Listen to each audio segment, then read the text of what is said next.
What's up, everybody? It's your favorite IDW character's favorite nerd, and today we are looking at the Windblade, or I think she's called Wind Girl from Bingo Toys. Bingo! Which, you know, I wasn't crazy about their shockwave. That upset a lot of people. That's okay. I'm not necessarily here to make people happy. I'm just here to give my opinion. And to this day, not a scratch on me. But my first impressions of this were better, but not perfect. And we'll talk about why, but in order to do so, we need to talk about accessories. But before we get started, I need to shout out Joe S. for the opportunity to even look at this in the first place. Let's get started. So you have left and right holding hands, left and right, so I think these are supposed to be make a heart hands, but they also look like gang sign hands. And then you have left and right posing hands. One looks like it should be holding something, like a throwing star or something, and then this one is just sort of a gesturing hand. And that's all in addition to the two fist hands that you saw in the opening footage. She comes with 3 additional faces, a screaming face, an angry face, and a super happy face, all styled the same way, which we'll talk about when we get to the figure. She comes with 6 swords, 2 long, 2 medium, 2 short, all with purple translucent plastic for the blades and red metallic paint accents for the hilts. Whether long or short, they can be held in her sword holding hands. The medium-sized ones can be pegged into her hip skirts. Some of the fit on them seems to work better than others. This works nicely here so that you can have this look. And all 3 blades can be stored in her wings. You can take the long blade and stick it there.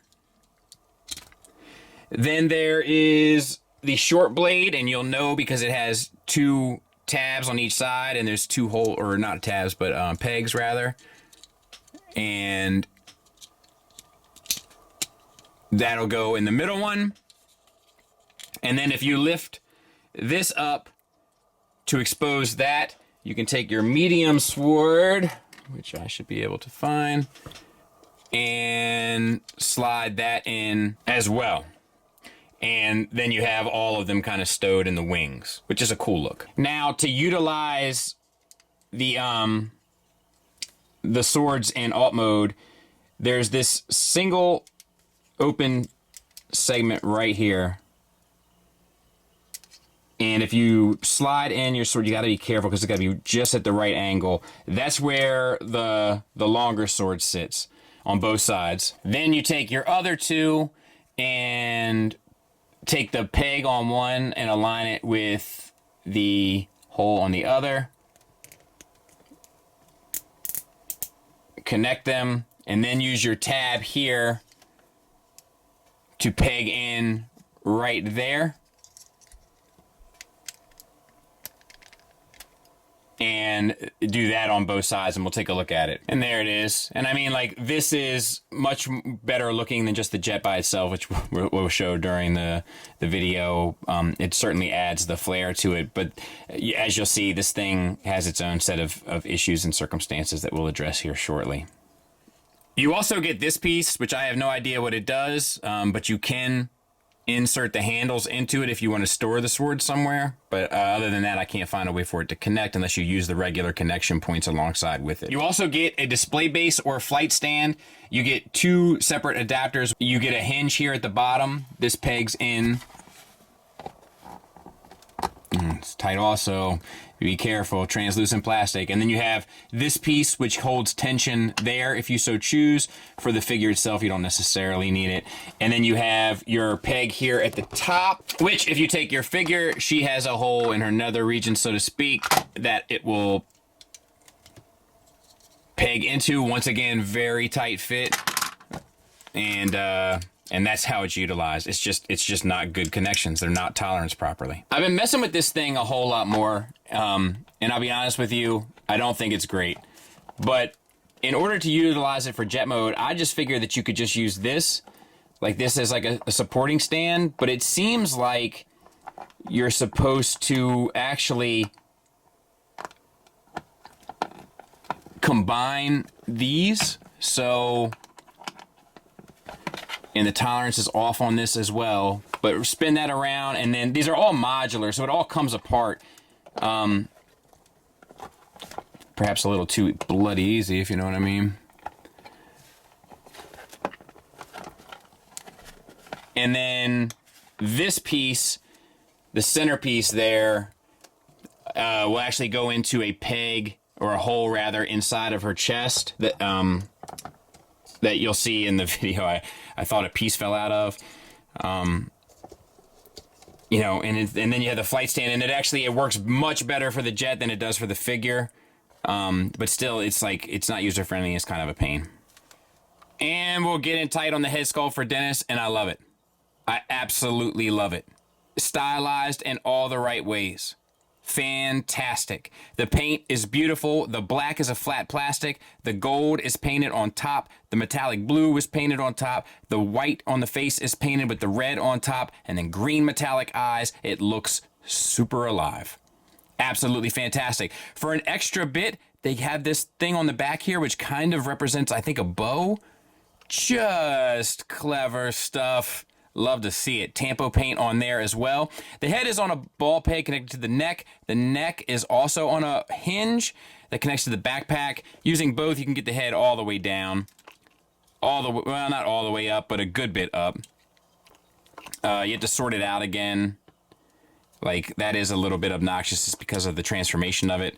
You get the side-to-side swivel and a slightly confused Windblade face. Works beautifully. We'll go ahead and talk about the wings. You can manipulate them a bit to your liking, and you saw some of the stuff that we can do with the accessories. So kind of up to you. They do also hinge back a bit and up a bit. So up to you. Painted, gorgeous, red metallic, gold, Tampo paint in blue and gold. No complaints on my end, sir. Or ma'am. Or ma'am. And then we have the shoulders. So they are basically universal joints. They plug into the chest. Where they plug into the chest is where you get your swivel. And then you get your hinge out to 90 degrees. The shoulder pad articulates independently on a hinge that's connected to the arm, which is the way to do it.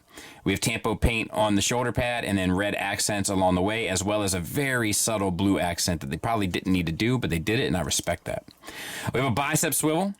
We have a double jointed elbow that gets you the full run. We have a wrist swivel, and it's on a ball peg, so you get a little bit of in out and a little bit of up down as well, so to speak. Red metallic paint on the forearms along with blue Tampo paint and accents. Once again, beautiful, beautiful, beautiful. Moving on to the torso, we have red metallic paint accents on her collar, chest, and flank, as well as the blue metallic paint in the center of her chest and some Tampo paint as well. There is a ball joint between the mid-abdomen and the lower abdomen. You get a little bit back, not much due to the backpack. You get a little bit forward. This is where you'll get your swivel. It's subtle, but it's there, and a little bit of a crunch. Moving down, we have the hip skirts. They're on ball pegs. You can get them out of the way. Metallic red, metallic blue accents. The hips themselves. So the thighs are supposed to connect in here. During my, God, it's not great. It's a build issue. But during my kind of first impressions, I thought that maybe one was assembled backwards. I'm still not sure if that's not the case, but I put it back in its original way just to give it a fair shake. Because if you see here, I'm going to zoom in. Keep your couth, lads. If you can see here, it's kind of like the Generations Metroplex or whatever, like the Titans. Like, this joint is the same joint. They're just mirrored, right? So I don't know if this one is assembled backward, or if they just did a cost-cutting thing, and this is the way it's supposed to be. But obviously, like, this is the front of the piece, and that's the back of the piece, and then the back, that's the back of the piece, and that's the front of the piece. It's just that they use the same mold twice to get the job done. It's a cost-saving measure. And I'm not sure if it's assembled wrong or not. But we'll see if it interferes with the transformation as we move through. And if it doesn't, then we know that it's just a cost-saving measure. I'm having a hard time getting this thigh piece to stay connected to the hip. And I don't want to break it. But I'm having to put a tremendous amount of stress on it in order to manipulate it. There is a thigh swivel. I'll show it better on this side. There's a double jointed knee that gets you the full run. Deco-wise, we have the metallic red. We have some gold accents. All look beautiful. Underneath, there's a faux knee pad. I love that. The knee pad itself hinges. We have red metallic and blue metallic accents on the lower leg. And then for the, we have an ankle tilt up, an ankle tilt, that's not part of the, an ankle tilt down. The heel collapses. I don't know if you would need that for stabilization, perhaps. And then it's supposed to swivel, and it does, and that's where you get your ankle rocker. The joint is tight, for one, and the angle that it comes in, I'm not sure if it will actually get the job done. But we'll do some poses later on and see if we can't get some action out of her, so to speak. But that's her in a nutshell. Size comparison wise, there she is with Starline and Magic Square Masterpiece Prime. You know, stylistically, she's really far from the G1 mark. But size wise, I'm not sure if I feel like she's totally out of the question. You know, for an IDW, like if you had an IDW MP Prime, like I'm not sure that she wouldn't fit in well there. So something to think about. Let's get her transformed. So the head is like dying to come out of this little socket anyway. So you can go ahead and get that up and out of the way. You can lift the backpack up and collapse the head back down. It's on a series of hinges. You just want to collapse it in. And you can even spin that around at the same time so that the head kind of sits in the small of her back. And the only other thing that I think that you want to do is pull the chest out and then fold that piece in that's right there at the front. All right, collapse the forearm into the elbow and then rotate it so that the spike is facing towards you. And then you want to rotate the wrist back and then spin the hand so that the fingers are facing you. So same thing on this side. Collapse the forearm into the elbow, rotate the spike to the front, rotate the wrist to the back, rotate the hand so the fingers are facing you. And then we have some kind of backpack stuff to sort out. So, I'm trying to remember everything. You want to take this, you want to bring these wings down, they'll rotate down. Before you do so, there's these little covers here, rotate those to the front, or up, I guess you should say. And as you rotate, actually you can move this just to get it out of your way to the other side here. And as you rotate this down, you want to angle it in a way that the fist will land inside of that compartment that you just made room for by moving the little panel away from. There's one. And we're going to do the same thing over here. We'll get this piece up and out of the way. Rotate that down.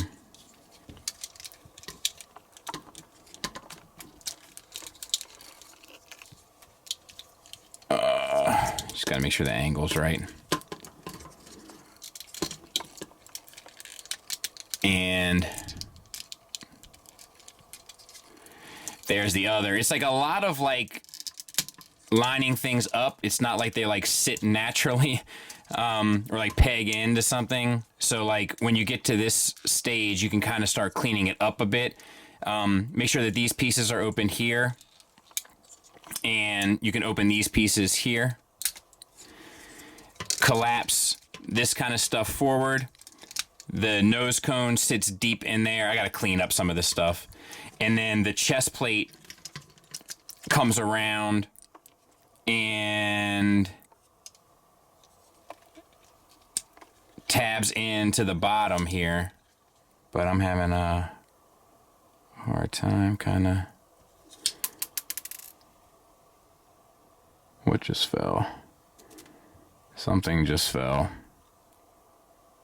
This piece. I wonder if it goes in there. Let me fix this stuff and get right back. Then rotate. That's spring loaded too. I didn't realize that. Rotate at the lower part of the double jointed knee and then rotate at this broken joint here. Rotate this towards you outward. Collapse the high heel. And then fold using the upper joint now of the knee so that you get that inside of there, and that'll come around and cover down.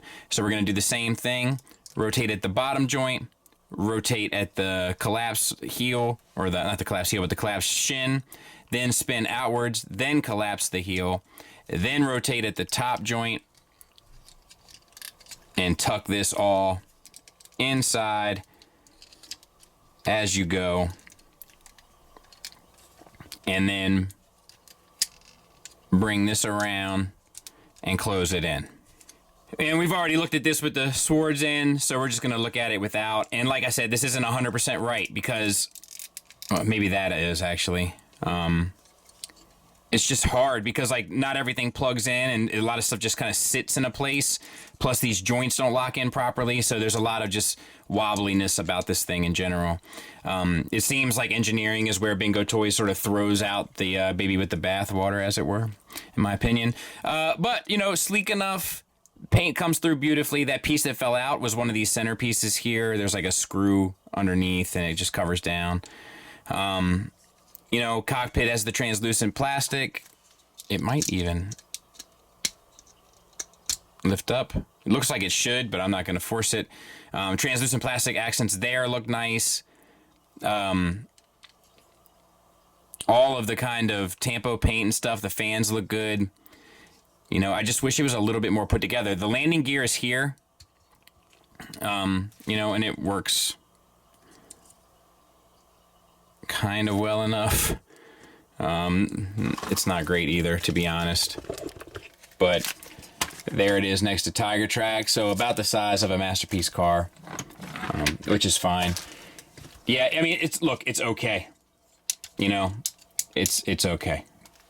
Negatives-wise, I'm not exactly sure where to start. We'll start with the flight stand since I'm using a Mafex one instead. The tolerances are all wonky. They don't fit quite properly. They don't peg into her properly, etc., and they don't hold her weight. So it's kind of a useless thing to utilize, at least in robot mode. But it's kind of useless in general. There's also build quality issues with tightness of joints or things not clipping in right. For instance, the thigh plugging in directly into the hip and staying secure. To continue with the negatives, in terms of the transformation, once again, I just feel like they don't know what they're doing. It's sloppy and clumsy and doesn't flow in any real way. Then, due to joint tolerances and stuff, often feels frustrating. Just not the kind of experience that you're looking forward to while manipulating a figure in any way, shape, or form. And then on top of that, the alt mode is kind of suggestive at best, especially without the swords. Admittedly, it does look better with the swords. But yeah, man, I don't know. Positives-wise, the paint is absolutely breathtaking. Unfortunately, it does chip in places, specifically like where we swap the hands and stuff, but it is beautiful. The metallics are beautiful. The Tampo paint is beautiful. And even the flat glossy paints on the face are beautiful. The chrome on the eyes, etc., etc. Just brilliant, brilliant, brilliant deco. The sculpt is amazing. Such style, such character, such like presence. Just once again, thoughtful, smart, bold stuff. I love the hand options, and the swords are cool as well. Also, the majority of the articulation does work nicely. That has to be noted as well. The materials feel okay. I think it would have more forgiveness if the joints were toleranced better. And then to add anything else to it, I think I'd have to say that the alt mode does look pretty cool with the swords if you can get everything lined up properly. It just doesn't feel purposeful in any way. I don't know. There's enough good here to recommend it. Just be very aware of the shortcomings because there are plenty. This isn't a home run by any stretch of the imagination, but it does do a fair amount of things considerably well. Thanks for listening. Thanks for watching. Until next time, take care.